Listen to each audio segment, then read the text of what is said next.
What a year. What a year this has been. In my life, there have been some major things that have happened. I think of Hurricane Katrina, watching planes fly into the Twin Towers, the Bush-Gore election, Columbine, and many other school shootings. Some of you might even remember back to some post-war days. But this has been quite a year. It feels like all of those things are packed in together in such a short time. Stock market crash, COVID lockdown, race riots, election tension. It's been hard on all of us.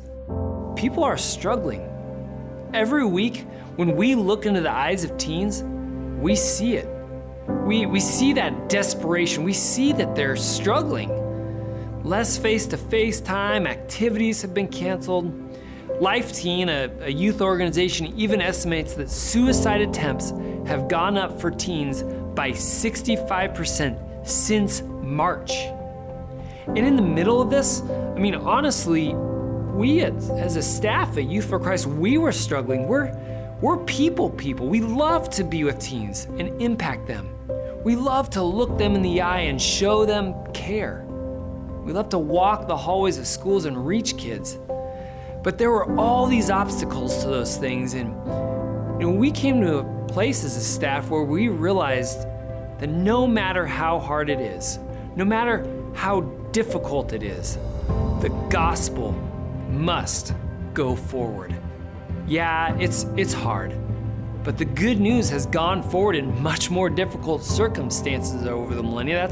That's why it's called the good news. And as we began to look more closely into the eyes of students, we saw desperation, but we also saw hope.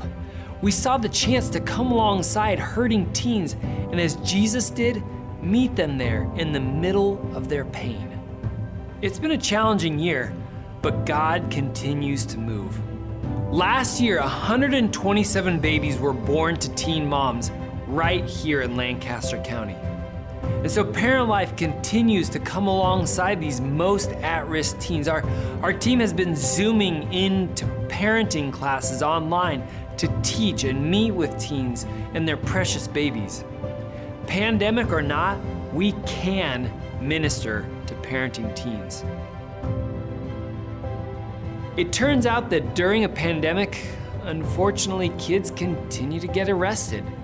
So juvenile justice ministry continues to happen in jail cells.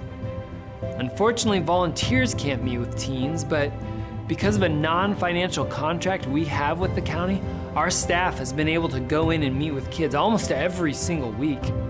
And what's even crazier is that over the last 9 months, 2 additional detention center facilities have been moved to Lincoln.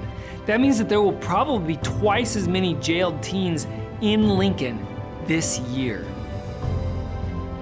This year, the public schools have been closed to outside clubs and volunteers, so Youth for Christ has had to pivot our campus life ministry.